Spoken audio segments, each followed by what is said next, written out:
வணக்கம். இன்றைக்கி நம்ம பார்க்க போகிற சமையல் ஒரு அருமையான சண்டே அன்னைக்கு செய்யக்கூடிய ஒரு திண்டுக்கல் ஸ்டைலில் சிக்கன் பிரியாணி எப்படி செய்யலாங்கிறது பார்க்கலாம். இது வந்து தம் பிரியாணி.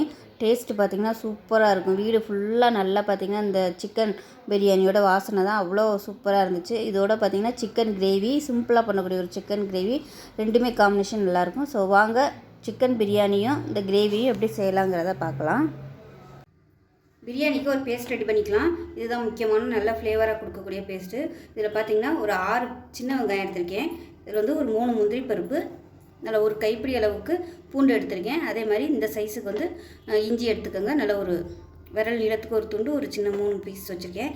பட்டை 3, ஒரு 5லேருந்து 6 கிராம்பு, 4 ஏலக்காய், 3 முந்திரி பருப்பு. இது எல்லாத்தையுமே நம்ம மிக்சியில் போட்டு நல்லா நைஸாக அரைச்சிக்கலாம். நான் எடுத்துருக்க அளவு பார்த்திங்கன்னா இஞ்சி வந்து கம்மியாக இருக்கும், பூண்டு வந்து கொஞ்சம் கூட இருக்கும், அந்த மாதிரி எடுத்துக்கோங்க. பார்த்திங்கன்னா ஒரு கைப்பிடி நிறச்சி வந்து வரும் பூண்டு. 1/2 கிலோ அளவுக்கு வந்து நான் இன்றைக்கி பிரியாணி செய்கிறேன். இந்த இஞ்சி வந்து இப்படியே போட்டிங்கன்னா அரைப்படாது, அதனால் சின்ன சின்னதாக கட் பண்ணிவிட்டு சேர்த்துக்கலாம். இப்போ பாருங்கள், நல்லா நைஸாக அரைச்சாச்சு.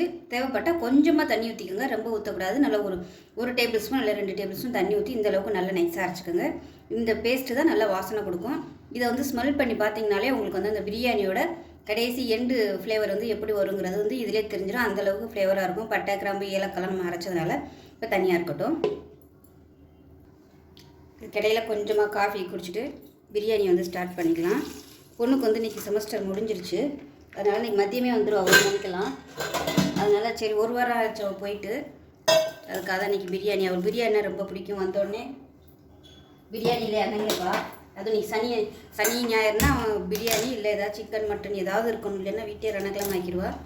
அதனால் இன்றைக்கி வந்து சிக்கன் பிரியாணி பண்ணிவிட்டு சிக்கன் வந்து கிரேவி பண்ண போகிறேன். குழம்பு வந்து நான் ஊற்றிக்க மாட்டேன், அவளுக்காக மட்டும்தான். அவள் கொஞ்சம் குழம்பு ஊற்றி சாப்பிடுவா. அதனால் கொஞ்சம் கிரேவியும் அதுவும் கொஞ்சம் கெட்டியாக வைக்கிற மாதிரி வச்சிட்டோம்னா பிரச்சனை இல்லை.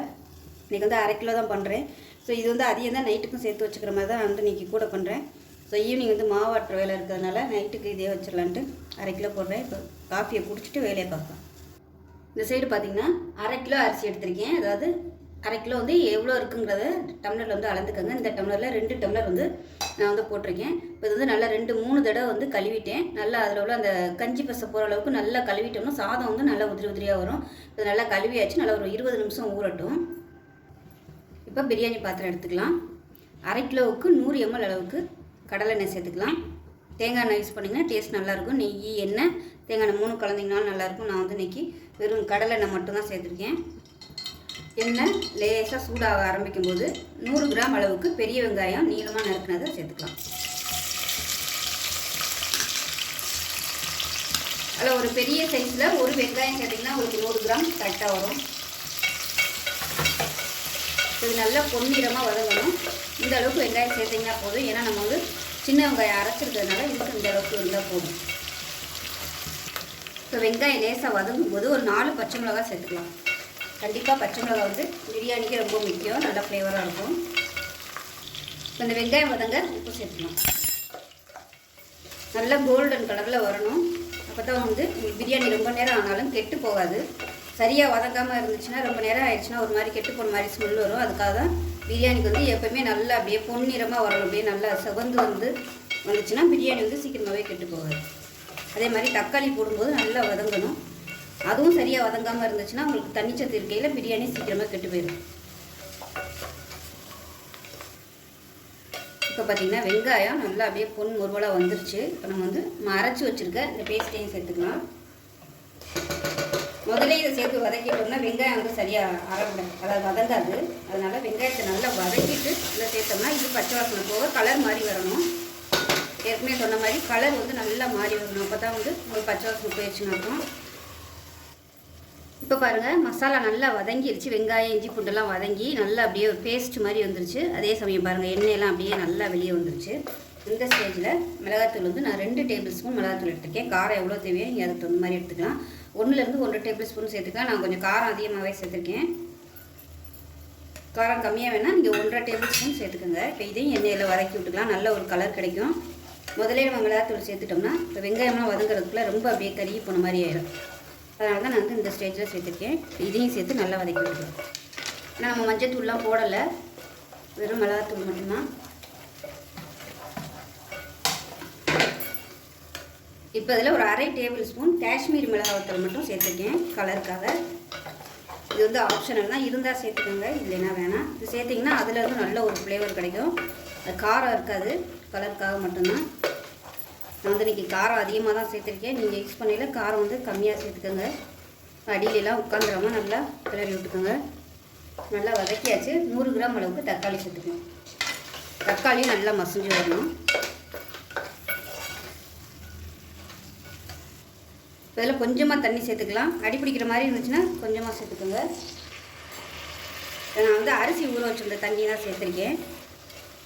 ஏன்னா அடி பிடிக்கும், அதனால் கொஞ்சமாக தண்ணி ஊற்றிக்கோங்க. அந்த தக்காளி வேகிறதுக்காக மட்டும் ஊற்றுனீங்கன்னா போதும். இப்போ பாருங்கள், தக்காளி நல்லா வதங்கிட்டு இருக்குது. இந்த ஸ்டேஜில் கொத்தமல்லி இலையும் புதினாவும் சேர்த்துக்கலாம். எண்ணெயிலே போட்டுக்கோங்க. நான் வந்து மறந்துட்டேன், இப்போ சேர்க்குறேன். எண்ணெயிலே போட்டிங்கன்னா உங்களுக்கு அந்த புதினா இலை கொத்தமல்லி எல்லாம் நல்லா வதங்கிடும். இப்போ தனியாக எடுத்து வச்சுருந்தாலும் வந்து மறந்துட்டேன், இப்போ சேர்க்குறேன். ஃபஸ்ட்டு வெங்காயம் போடையில் புதினா கொத்தமல்லியும் சேர்த்துட்டிங்கன்னா உங்களுக்கு நல்ல ஒரு ஃப்ளேவராக இருக்கும். அந்த ஃப்ளேவர் ஃபுல்லாக அந்த எண்ணெயில் வந்து இறங்கிடும், நல்லாயிருக்கும். இப்போ தக்காளி நல்லா வதங்கிடுச்சு. 100 ml அளவுக்கு தயிர் சேர்த்துக்கலாம். 1/2 கிலோவுக்கு 100 ml சேர்த்துக்கோங்க. இதையும் நல்லா கலந்து விட்டுட்டு இப்போ இதுவும் நல்லா எண்ணெய் பிரிஞ்சு வரணும். அடுப்பு வந்து நான் ஃபுல்லாக மீடியத்தில் தான் வச்சுருக்கேன். மீடியத்தில் வச்சு நல்லா குக் பண்ணிங்கன்னா தான் உங்களுக்கு டேஸ்ட் வந்து நல்லா வரும். அவசரமாக பண்ணுறோங்கிறதுக்காக ஹை ஃப்ளேமில் வச்சிங்கன்னா உங்களுக்கு அந்தளவுக்கு பிரியாணி டேஸ்ட்டாக வராது.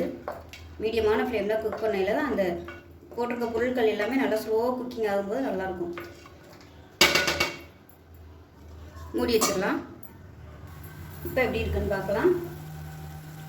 பாருங்கள், நல்லா அருமையாக எண்ணெய் பிரிஞ்சு வந்துருச்சு பாருங்கள். இந்த மாதிரி குக் பண்ணிங்கன்னா தான் உங்களுக்கு வந்து பிரியாணி வேறு லெவலில் இருக்கும் டேஸ்ட்டு.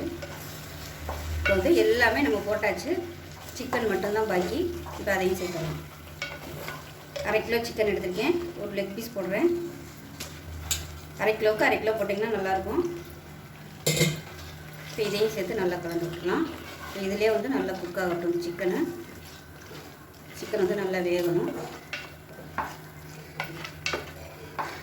இப்போ கொஞ்சம் வேகட்டும். அதுக்கப்புறமா நம்ம தண்ணி ஊற்றி கொதிக்க விட்டுக்கலாம். கொஞ்சம் சூடு சிக்கனுக்கு தேவையான உப்பு சேர்த்துக்கலாம். இப்போ அடுப்பு வந்து நல்லா ஹை ஃப்ளேமில் வச்சுட்டு நல்லா கிளறி விட்டுக்கோங்க. இங்கே பக்கத்தில் பார்த்திங்கன்னா தண்ணி வந்து நான் சூடு பண்ணி வச்சுருக்கேன். அதாவது 2 டம்ளர் அரிசிக்கு நான் வந்து 3.5 டம்ளர் தண்ணி வந்து நல்லா கொதிச்சுக்கிட்டு இருக்குது. இப்போ அந்த சிக்கனில் வந்து நம்ம அந்த தண்ணியை சுடு தண்ணியை ஊற்றிக்கலாம். அப்போ தான் சிக்கன் வந்து நல்லா வேகும். ஏன்னா வேகாது. சிக்கனுமே பார்த்திங்கன்னா நல்லா சூடு ஏறி கொதிக்க ஆரம்பிக்குது. தண்ணியுமே நல்லா சூடாக இருக்குது. அந்த தண்ணியை வந்து சேர்த்துக்கலாம். தம் போட போகிறதுனால தண்ணி வந்து கொஞ்சம் கூட இருந்தால் தான் நல்லாயிருக்கும். ஏன்னா தம் போடையில் கரெக்டாக அளவாக வச்சோம்னா, அதாவது 1 டம்ளருக்கு 1.5 டம்ளர் தண்ணி வச்சோம்னா அடி பிடிக்கிற மாதிரி இருக்கும். அதனால் நான் வந்து கொஞ்சம் 1/2 டம்ளருக்கு தண்ணி எக்ஸ்ட்ரா வச்சுருக்கேன். இதுவே குக்கராக இருந்துச்சுன்னா நீங்கள் 1.5 பங்கு தண்ணி வச்சுட்டு 2 விசில் வச்சிங்கனாலே போதும். இந்த மாதிரி எல்லாத்தையும் கலந்து விட்டுட்டு உப்பு எல்லாமே செக் பண்ணிவிட்டு குக்கரை மூடி 2 விசில் விட்டுட்டு ஸ்டீம் போனதுக்கப்புறம் ஓப்பன் பண்ணிங்கன்னா சூப்பராக ரெடி ஆயிரும். இப்போ நம்ம தம் போடுறதுனால நான் வந்து கொஞ்சம் 3.5 டம்ளர் வச்சுருக்கேன். ஏன்னா இப்போ கொதிக்க விட போகிறோம். கொதிக்க விடையில் கொஞ்சம் தண்ணி வந்து வற்றும். அதனால் நான் வந்து கொஞ்சம் கூட வச்சுருக்கேன். இப்போ மூடி வச்சிடலாம். இப்போ இது வந்து நல்லா கொதிக்கட்டும். உப்பெல்லாம் செக் பண்ணி பார்த்துட்டு சேர்த்துக்கலாம். மூடி வச்சிடலாம். நல்லா சிக்கன் வந்து வேகட்டும். இப்போ எப்படி இருக்குன்னு பார்க்கலாம். சிக்கன்லாம் வெந்திருக்கா என்னங்கிறத டெஸ்ட் பண்ணி பார்த்துக்கோங்க.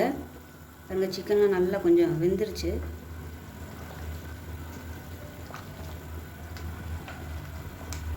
இப்போ லெக் பீஸ்லாம் நல்லாவே வெந்துருச்சு. இப்போ இந்த ஸ்டேஜில் நம்ம அரிசியை சேர்த்துக்கலாம். ஊற வச்சிருந்த அரிசியை வந்து சேர்த்துக்கலாம். நல்லா கரெக்டாக ஒரு 20 நிமிஷம் ஊறிடுச்சு. நீங்கள் ஸ்டார்ட் பண்ணையில் ஊற வச்சிங்கன்னா போதும், கரெக்டாக இருக்கும். இப்போ தான் நல்லா கலந்து விட்டுடலாம். இப்போ வந்து ஹை ஃப்ளேமில் வச்சுக்கோங்க. கொஞ்சம் கலந்து விட்டுட்டு தண்ணி நல்லா வற்ற விடுற அளவுக்கு நல்லா கொதிக்க விட்டுக்கலாம். இப்போ இதில் வந்து எலுமிச்சம்பழம் பிழிஞ்சு விட்டுக்கலாம். டேஸ்ட் பண்ணி பார்த்துக்கோங்க. பார்த்துட்டு புளிப்பு பத்தாத மாதிரி தோணுச்சுன்னா நீங்கள் எலுமிச்சம்பழம் வந்து பிழிஞ்சிக்கலாம். இல்லைன்னா புளிப்பு அதிகம் இருந்துச்சுன்னா எலுமிச்சம்பழம் தேவையில்லை. இப்போ நான் எனக்கு வந்து கம்மியாக தான் இருக்குது. அதனால் ஒரு 1/2 முடி லைட்டாக பிழிஞ்சு, ரொம்ப போட்டு கசக்கி பிழிஞ்சிங்கன்னா உங்களுக்கு அந்த எலுமிச்சம்பழத்தில் உள்ள அந்த கசப்பு வந்து பிரியாணியில் இறங்கி கசப்பு தட்டிடும். அதனால் லைட்டாக பிழிஞ்சு விட்டுக்கோங்க. உப்பு கொஞ்சம் பத்தாத மாதிரி இருக்குது. அதனால் உப்பு சேர்த்துக்கலாம்.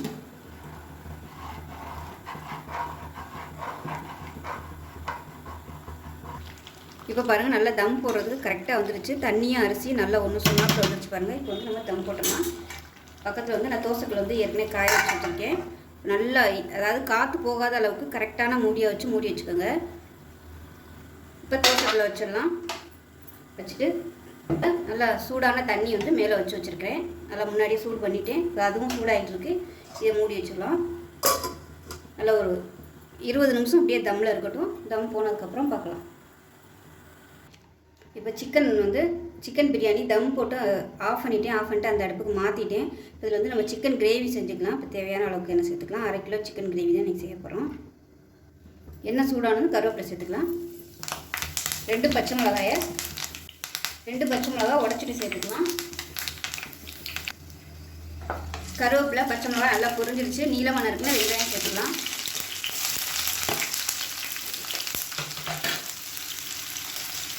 இது வந்து வெங்காயம் தான் அதிகமாக இருக்கணும். இந்த வெங்காயத்தோடு சாப்பிடையில நல்லாயிருக்கும். அந்த சிக்கன் ஃப்ளேவரெல்லாம் அந்த வெங்காயத்தில் இறங்கி சாப்பிடையில நல்லாயிருக்கும்.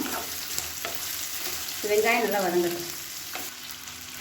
இப்போ அதில் மீடியம் சைஸாக ஒரு தக்காளி சேர்த்துருக்கேன். தக்காளி வந்து நல்லா வதங்கட்டும்.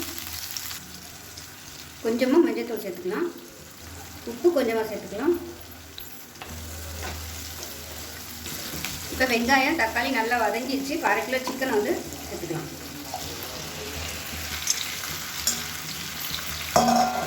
சேர்த்துட்டு நல்லா பரட்டி விட்டுக்கலாம்.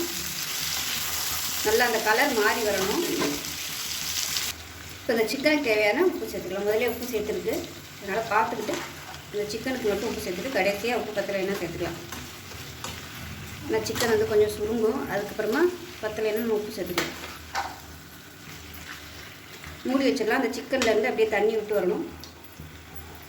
இப்போ நம்மளோட பிரியாணி எப்படி இருக்குன்னு பார்க்கலாம். நான் வந்து எல்லாத்தையுமே ஆஃப் பண்ணிவிட்டு வச்சுருக்கேன். நல்லா ஒரு 5 நிமிஷம் ஆயிடுச்சு. இப்போ அது வந்து நம்ம கிளறி விட்டுக்கலாம். நல்லா அப்படியே மலர்ந்து வந்துருக்கு. சூப்பராக வந்துருக்குது.